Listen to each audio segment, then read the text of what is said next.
Hi, welcome back to the Living a Joyful Life Summit. I'm Michael Karakashian, and I'm here with Dr. Rick Hansen. Rick Hansen, PhD, is a psychologist, senior fellow of UC Berkeley's Greater Good Science Center, and a New York Times bestselling author. He is an expert in positive neuroplasticity and has lectured at NASA, Google, Oxford, and Harvard, and taught in meditation centers worldwide. He began meditating in 1974 and is the founder of the Wellspring Institute for Neuroscience and Contemplative Wisdom. He is also the founder of the Global Compassion Coalition and a co-host of the popular Being Well podcast. He is the author of 7 books, including Neurodharma, Resilient, and Hardwiring Happiness, and his most recent, Making Great Relationships. Welcome, Rick. It's wonderful to be here with you today. Thank you. Thank you for the kind introduction, Michael, and I'm happy to be here with you as well. Thank you for making the time. It's a real honor. Yeah. As we get started today, maybe want to frame kind of this, because of course this is a Joyful Life Summit, and maybe frame some of our discussion around this idea as we kind of explore joy. I'd love to kind of get your experience and thoughts about joy. But, you know, this concept and maybe experience could be really foreign for many of our listeners, or maybe it seems like it's something that's kind of far-reaching given people look around in the world and there's just a lot of struggle, a lot of suffering, the wars and different things in people's lives. And so I kind of just want to sort of so that, you know, they might feel like a little disconnected from this idea of joy. So in the maybe taking that as a context, I'm really sort of curious, how do you define joy? It's a really great framing, and it speaks to the issue. So starting with the end in mind, as Stephen Covey talked about a long time ago in his book, 7 Habits of Highly Effective People, right? Quite a classic. Joy, I would define it loosely as a state of kind of delight and elation in our mood that can range in intensity from a quiet joy, let's say looking out over the beach at a beach, looking out over the ocean, maybe, or we're up at the stars, or perhaps an extraordinary, intense joy with wonderfully good news, the birth of a child, the marriage of your children, something like that.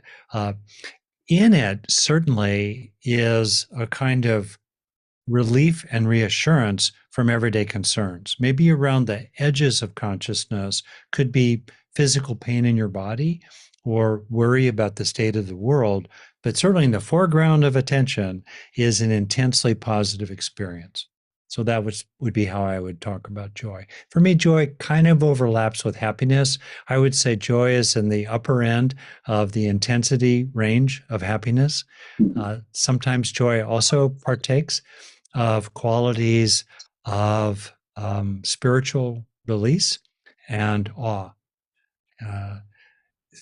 You can think of people who are doing quiet contemplative meditation and are contacting something that delivers what, you know, the Buddha talked about as the liberation of the heart, the sure heart's release. So that could be an aspect of joy as well. I love that. Yeah, thank you for naming each of those aspects. And for you, what does living a joyful life look like?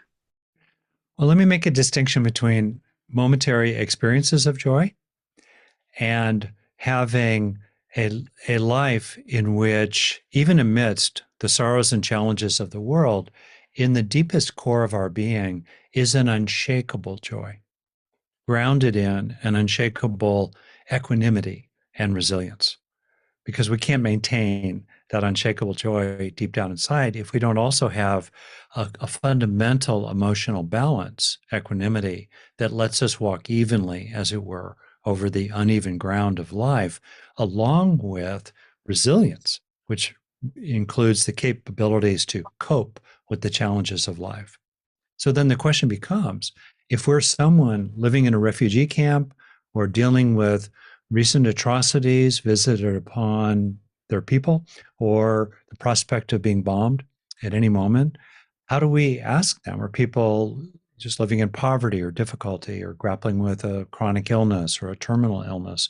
How do you have a joy filled life or a joyful life, right?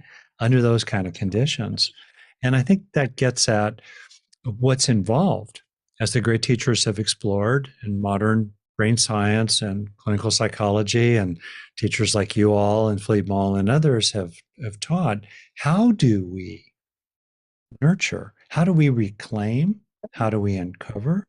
How do we protect? And how do we, in fact, nurture and cultivate and grow that unshakable core of joyful, uh, moral resilience amidst the challenges of the world? Mm. That's the Mm. question, isn't it? Yes, yes, definitely. Yeah, I love that, you bringing that up, and I want to get more into that, and I'm curious too, just before we kind of dive in more into it, from your experience in neuroscience and neuropsychology, I mean, we think about this and we talk about this, right? Like the brain mechanisms that Mm. underlie this maybe kind of deeper, unshakable sense of contentment or joy, or and also resilience, as you talk about. What are kind of those mechanisms? Yeah, I would say there are a handful of headlines, and I'll go through them kind of quickly. I'm, to a fault, sort of like a list maker, a checklist kind of guy, but to me, it's a way to be really practical, right? Whether it's getting ready to send your airplane up into the sky, or how to work with your own mind. So I'll tell you some that are real clear headlines here. So one is that um, take in the good. By which I mean, when you have opportunities to grow psychological strengths that enable you to cope with challenges without getting all stressed out and addicted and upset about it, that's a useful thing because you are protecting the capacity, kind of the space in which joy can grow. All right. So you want to take in the good, you want to deliberately sustain experiences of the strengths you want to grow inside, like mindfulness or compassion or self worth or greater understanding of other people. When you're having those experiences, keep those neurons firing away so they have enough time to begin wiring away as well. Feel it in your body and also be aware of what is rewarding about it, what feels good or is meaningful about the experience, because each of those three methods, extending the duration of the experience, embodying the experience, and enjoying the experience, are evidence based methods for increasing the conversion of that experience at the time into a lasting change in neural structure or function. So take in the good of the strengths you want to grow. Also, when you are experiencing a moment of needs met enough in the present, you feel safe enough in the present, or satisfied enough in the present, or connected enough in the present, even if it's not a perfect experience, open to the experience of it. Don't just move on to the next thing. Stay with it, take in that good, and internalize those feelings broadly of peacefulness, contentment, or love, so that you are increasingly hardwiring the core within yourself, embedded in your nervous system, that is relatively at ease in the present and therefore less susceptible to getting caught up in the craving of various kinds, greed in one direction, hatred, aversion, fighting and fleeing in the other, that the Buddha identified 2,500 years ago, and Freud and others in their drive theories, of consciousness have underlined as well. We can avoid that craving, which tends to tip us far away from joy and into a lot of suffering and harm. So that would be my first headline: taking the good, both the good specifically that you want to grow inside, and opportunities when you authentically feel like you've come to a sense of ease or rest in the present. That's number one. Number two, neurologically, this is so cool. When we're stressing out, in other words, when we're in anti joy, either we're kind of focused in a task oriented way, got to get this done, got to get this done, or we're just spacing out and ruminating. We're engaging activity in the midline of the cortex, task oriented in the front, default mode network, ruminating in the back. In that midline activity, very often engaged with what's called mental time travel, focused on the future or the past, there's very little joy there, in part because there's a lot of self. Typically, the more self preoccupied we are, the less joy there is. Very often, when there's a lot of joy, the contracted sense of possessiveness and identification and taking things personally and feeling beleaguered and separated, that fades away. Interestingly, so joy and selfing are anti correlated. They're Yeah. negatively correlated. So the midline cortical networks are very involved in that pressured, task oriented doing, also very involved with negative rumination and mental time travel and a strong sense of self, all of which crowd joy to the sidelines. On the other hand, this is so cool. When we open into things as a whole, we start to engage networks on the sides of the brain, especially the right hemisphere, for right-handed people because it does holistic visual spatial gestalt processing, which quiets the verbal activity, chattering away, which also tends to be anti-correlated with joy. More chatter, less joy. More joy, less chatter. Most people would describe in when they're in a sense of joy, the verbal chatter in their mind is relatively quiet, right? So that's important. So right hemisphere activation, reciprocally inhibits left hemisphere activation, more sense of things as a whole, less verbal activity, more room for joy. Also, as we go into the right hemisphere in this way, literally networks on the sides of the brain, midline activity decreases. There's less mental time travel, less in the future or the past, less pressured task doing, less anxious negative rumination, less sense of self, of me, myself, and I, therefore, more room for joy. And in that, you could call it lateral mode rather than midline activation, you're more in a state of being. The midline is very much about doing, okay, including reflecting on doing in the past or imagining or anticipating doing in the future. This right sided lateral mode, which is just switched for left handed people, but the principles are the same, or many left handed people, it's very much being mode here too. When we're in joy, sometimes we're joyfully doing something. That's true. But the foundation of joyful doing is joyful being. So that's a second thing for people to do, to deliberately focus on things as a whole, the body as a whole, or the sense of breath in their chest as a whole, or the whole body of a single breath, or lifting their gaze to the horizon line or above, which takes us out into a sense of spaciousness for things as a whole, moving us away from stressful preoccupation with parts. So that would be a second thing, very much to do in the brain, right? And then the last thing I'll just say here is to really pay attention to your suffering, because suffering and joy, particularly suffering that's invasive suffering is anti-correlated with joy. And I remember asking my friend and teacher, Gil Fronsdal, a question one time. So, Gil, consider him farther along than me. What do you do in your own practice? What are you practicing with these days? That's a great question for all of us, right? And he paused and thought, and then he smiled and he said, I stop for suffering, right? His own and others. And so I think it's really important to stop for suffering in other people and in yourself.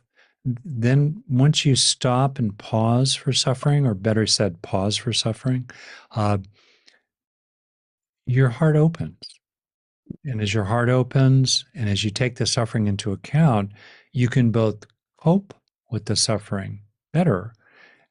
And in so doing, with your heart open, you then also make more room for joy. So, those would be my three: take in the good, open wide, and stop for suffering. I love that. Thank you so much, Rick, and I really appreciate you laying them out like that. I also am a list maker, so I can appreciate this. But it's helpful to kind of track Yeah. too. And I can imagine too. I mean, as listeners, like people may be hearing and being like, okay, so like I get like there is this, okay, thoughts like the mental chatter. Yeah, I get that's really like I'm less in my joy when that's going on, or like when I'm so concerned with myself and I'm kind of like there's that tightening around that, that like people being like, well, but I got to try to make those things go away. How do I make those things go away?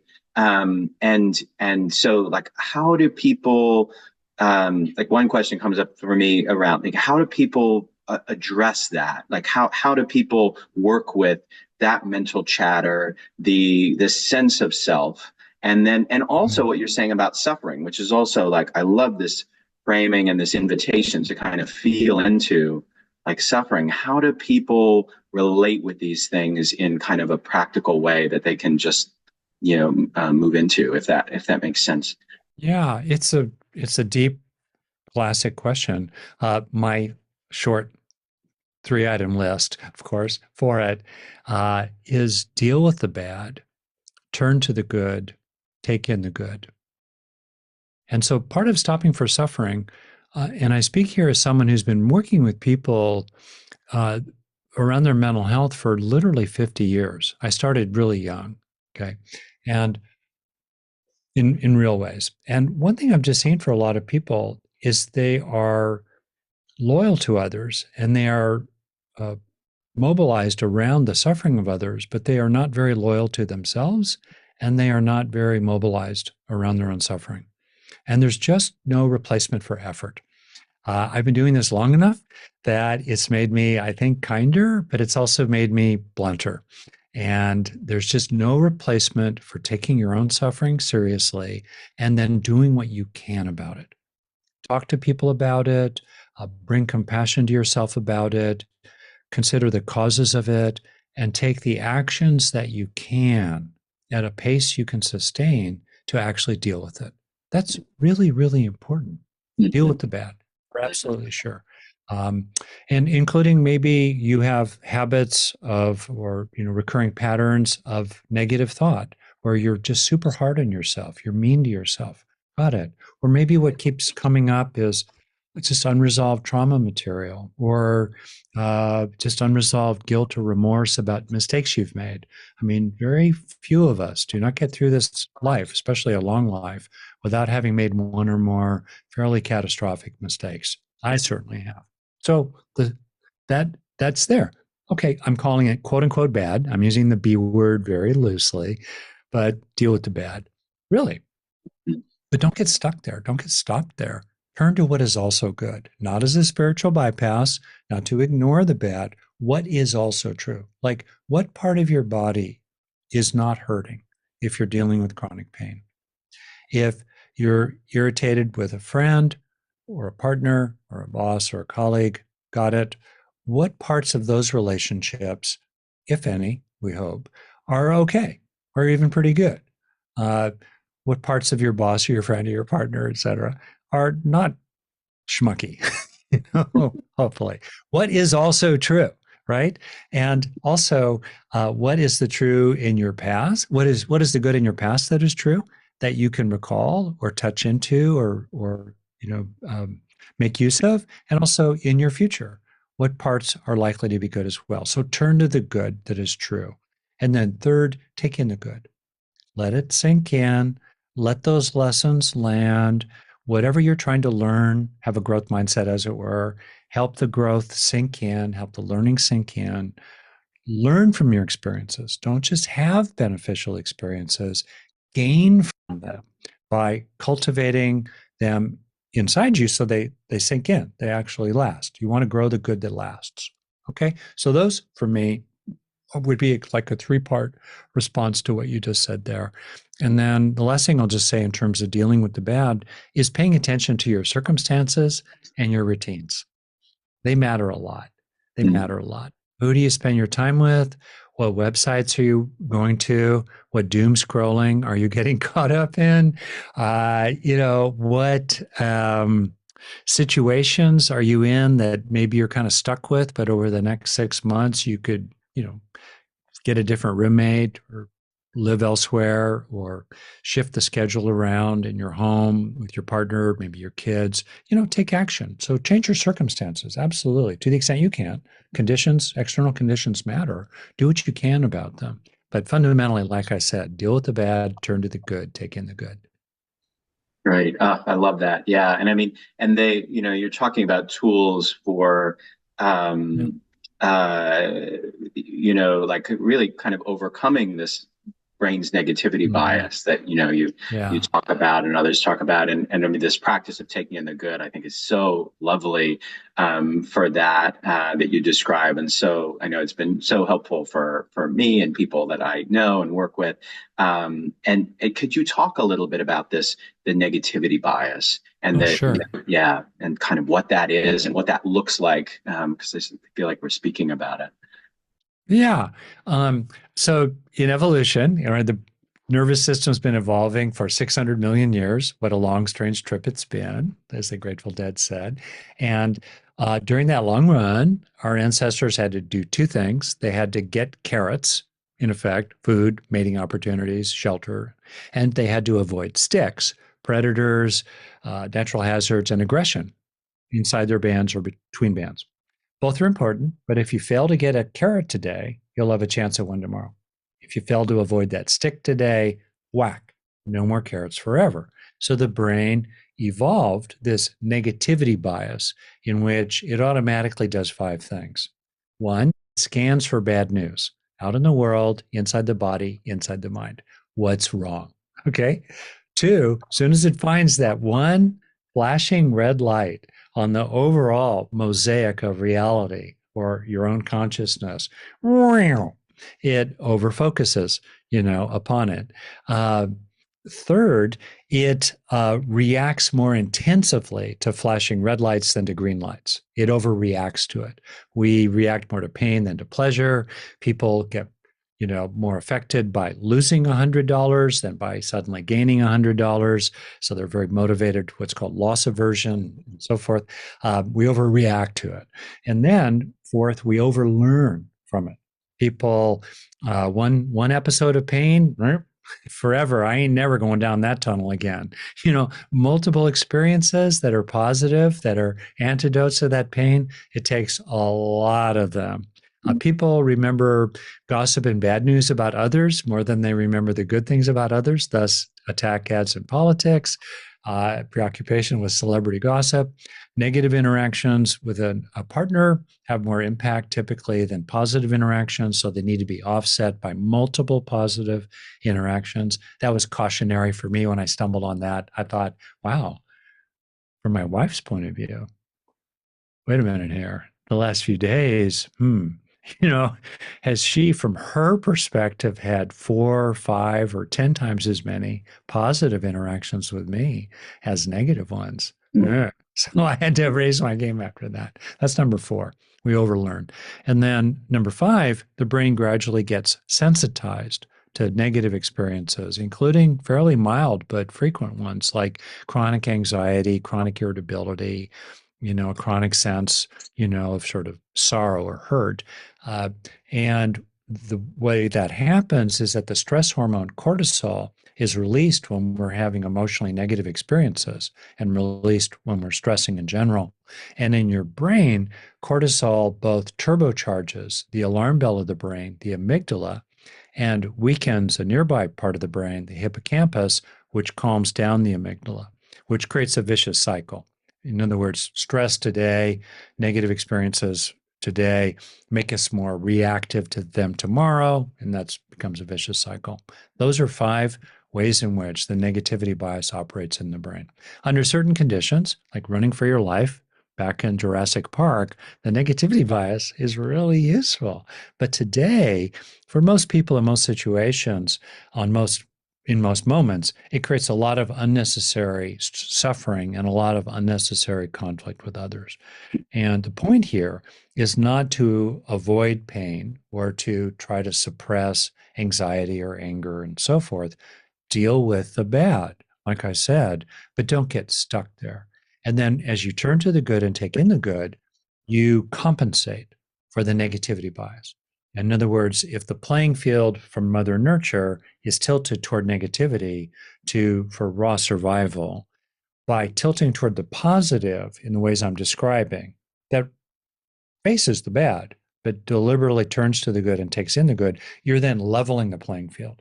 And over time, growing the strengths inside that really help you deal with what's negative in life.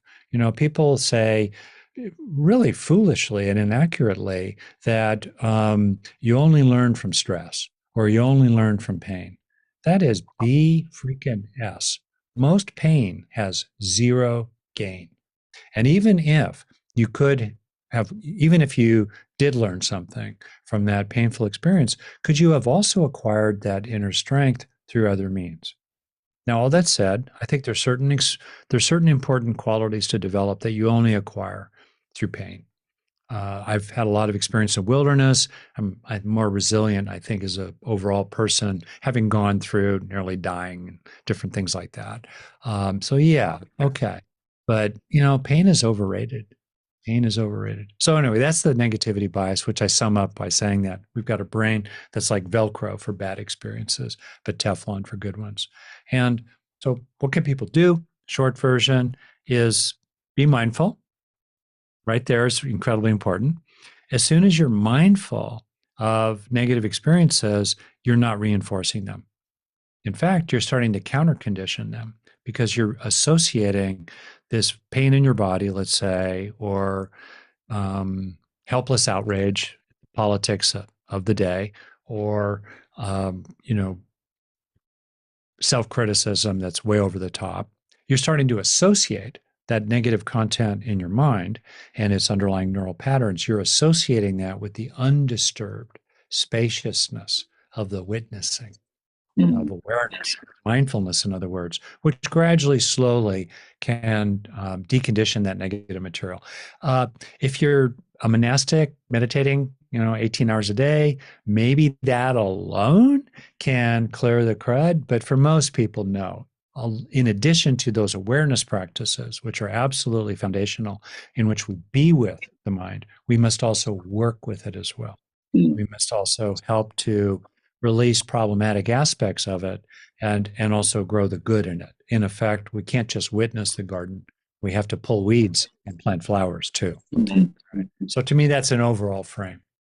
Yeah, thank you, Rick. I'm curious too. I mean, as you're talking about the negativity bias, like I can also, I'm thinking actually about someone that I talked to recently about a practice that he was kind of working with around, trying to kind of maybe combat some of the negativity bias and sort of feeling like, well, if I don't feel these things and I'm feeling really negative, like how do I kind of work with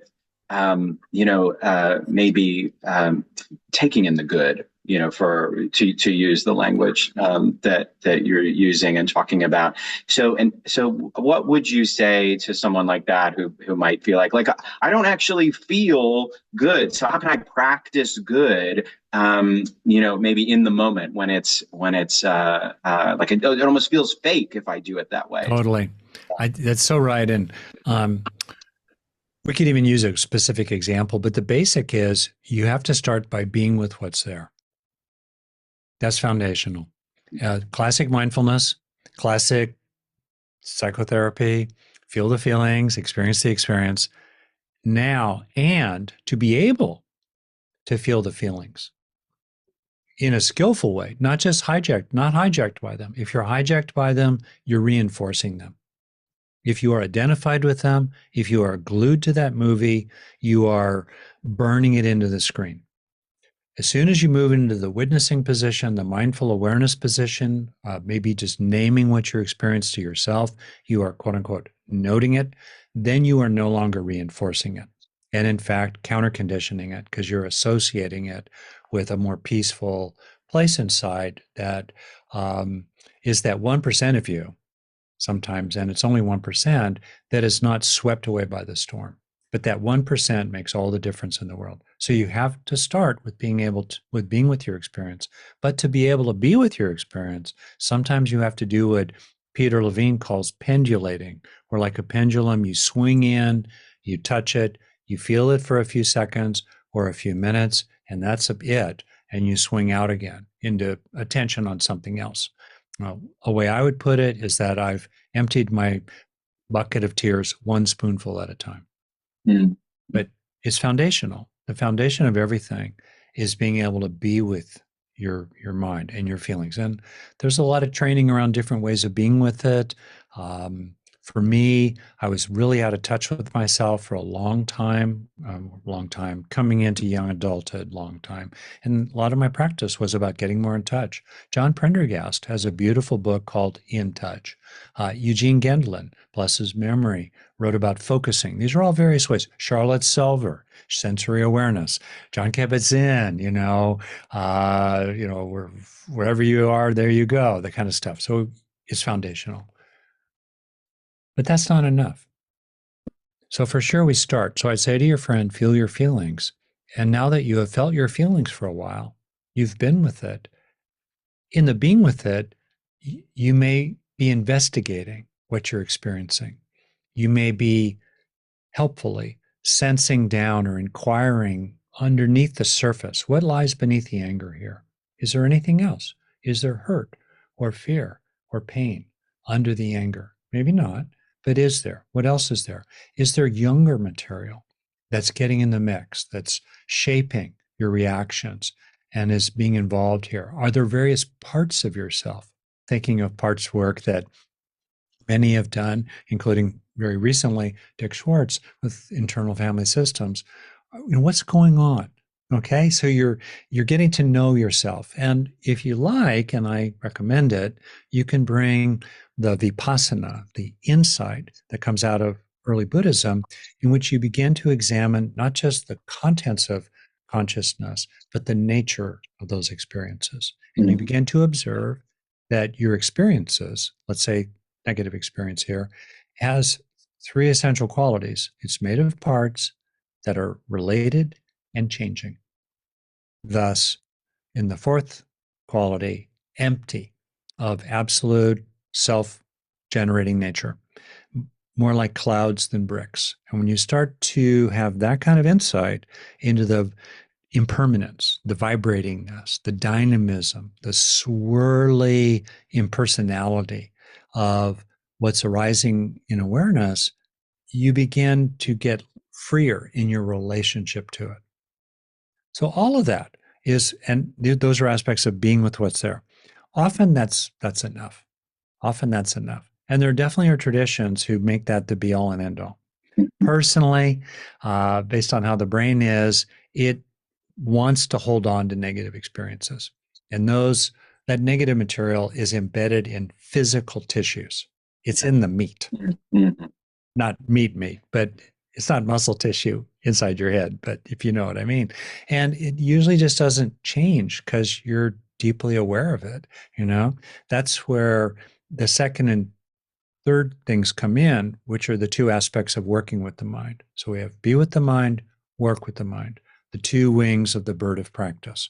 Both are important. Being with is foundational. But of course, often you have to work with your mind to grow the strengths that enable you to tolerate being with your mind.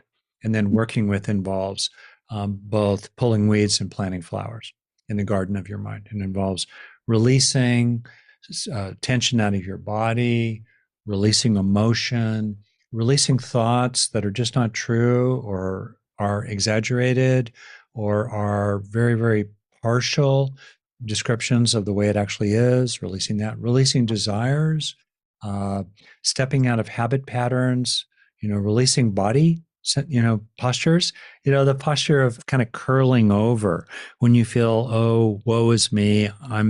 I should be so ashamed. I'm small, they're big. You kind of curl over. You could release that posture and then replace what you've released. You can't just pull weeds and leave it at that. Gardeners know you have to replace them with flowers or the tendencies come back. So then you replace what you've released with more wholesome ways of being in your body, with more beneficial emotions, with different perspectives and ways of looking at things, different intentions and desires. So you're growing the good to replace the bad, which then often takes you back to being with your material, but in an even deeper way. That process, let be, let go, let in, sometimes in a spiraling kind of way, is for me the fundamental model of how to engage your mind productively. And you can sort most of the methods you'll find in the psychospiritual warehouse into one of those three piles, you know, letting be, letting go, and letting in. Some things are sort of a combination of those things, like cognitive therapy methods where you dispute so-called pathogenic thoughts. You're both letting go of the problematic belief and letting in, replacing it with a better one. Okay, so some things are combinations, but at bottom, that's the process. Let be, let go, let in. And then over time, um, unless you're extremely unusual, most people have to really practice. But over time, your practice increasingly is rested in simply being with whatever's appearing in consciousness, with insight into its emptiness, while experiencing being inherently related to all that is. Um, and so active practices of wise effort inside your mind in which you're working with it, they tend to fall away over time. Like a raft, proverbially, that gets you across the river of suffering. But once you get to the other side, you don't keep carrying it around. The vehicle has done its work, and then you're mainly just simply abiding. But to get to that place authentically, there are a lot of meditators who are really good at being with their mind and are just as neurotic as heck and really annoying and hard to live with or work with, and they're not very happy, especially when they step out of their retreat center. Think you're so enlightened? Go home for the holidays, bro. Right? Right? So we got to do both. And I think just to finish about this lovely line from Milarepa, toward the end of his life, he was looking back on his life of practice as an enlightened being at that point, and he said, "In the beginning, nothing came. In the middle, nothing stayed. In the end, nothing left." Isn't that beautiful? So at the beginning, we try to experience things that are helpful. We try to work with our mind in some way, but we can't. But we're trying to. We're not yet there. In the middle, we're able to do it, but it's not yet a habit. It's not yet really cultivated as a trait. It's fragile and unstable. Doesn't last. But in the end, we're cooked, right? We're fully baked in a good sense, and nothing leaves. There we are, just being. Mm. Yeah, I love that, and thank you for bringing that quote too. It's such a great example, just really summation of all the beautiful things that you Yeah. shared. Yeah, and it sort of yeah, I mean that quote really speaks to me. You sharing it, and it kind of brings up also. And I'm certainly feeling a lot of gratitude for you taking the time and being here today and sharing your wisdom so generously here with me and everyone who's listening in the future.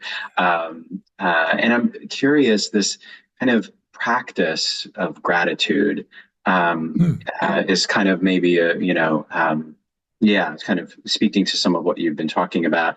How does gratitude, the practice of gratitude, impact the brain, and how can this kind of be part of maybe this, the practice of taking in the good, or the sustained, maybe more deeper, fulfilling joy that we're talking about? Yeah. Well, for one, authentic gratitude, not just making yourself feel grateful, but actually feeling thankful, which has a certain humility in it. It has to do with receiving gifts, in effect. It's not about earning. I'm glad they pay me for my work, but it's not so much that I'm grateful they pay me for my work, because they should pay me for my work. It's an exchange of value. That's really different from stepping out your front door and looking around and go, thank you, reality. Yeah, What? You know? yeah, yeah. Etc. So genuine gratitude is a quick antidote. It's like a circuit breaker to the negativity bias. We're not at that moment reinforcing, um, anxiety or sorrow or irritation or shame inside our brain. So right there alone, gravity is affecting the brain in that way. Also, with gratitude, as with other beneficial, positive experiences, you're getting probably nice rushes of dopamine. But mainly, what really matters is these kind of oozings inside your brain of what are called natural opioids.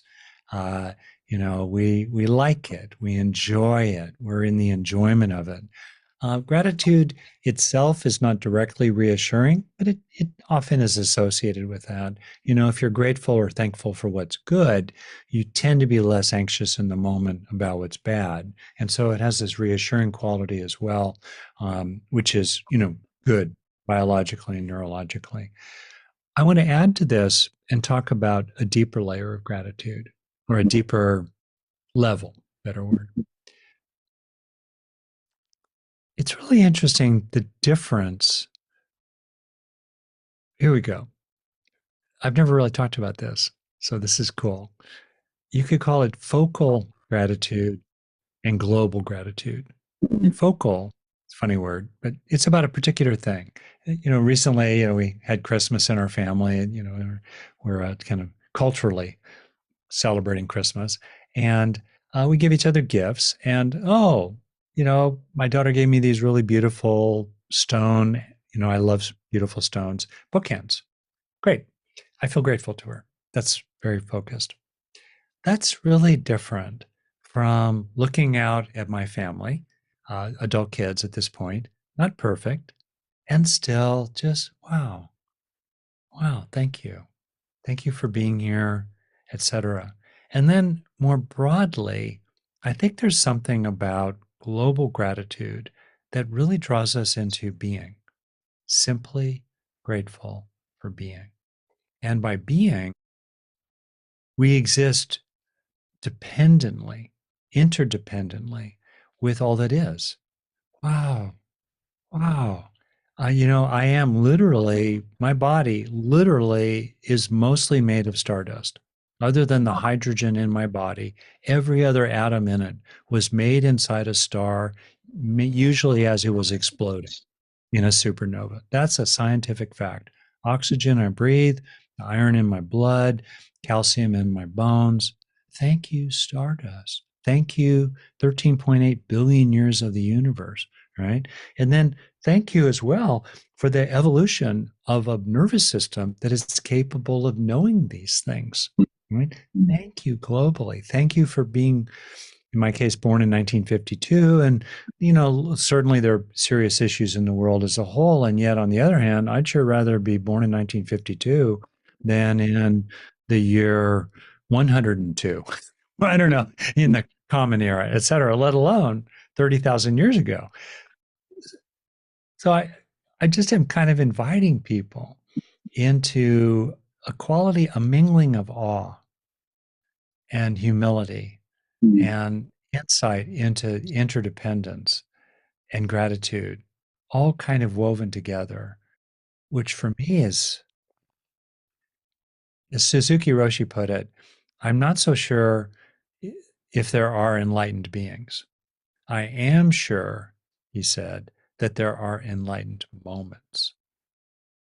And I think the moment in which we feel this kind of global gratitude, heart open, awestruck, resting in relatedness with everything, untroubled in the moment by craving, undivided, uncontracted, unpressured, unbound. It's getting really close to an enlightened moment. And it's accessible to all of us, moment by moment by moment. Wow. Yeah, thank you so much for speaking about that and making that distinction. It's not something that, I hear about talked in that Yeah. particular way. I really appreciate the framing and the distinction between, of course, these moments of kind of maybe gratitude towards a particular focal point and kind of this larger sense, this kind of that invites awe and yeah, Yeah. yeah. So yeah, and yeah. Uh, Thank you, Rick, so much for taking the time to speak with me and us today. It's so rich, and I'm so Mm. again grateful for your time. How can people learn more about you and your work? Oh, thank you. Very simply, go to my website, rickhanson.com and S-O-N, Hanson, S-O-N, rickhanson.com. Also, I really invite people to check out the Global Compassion Coalition.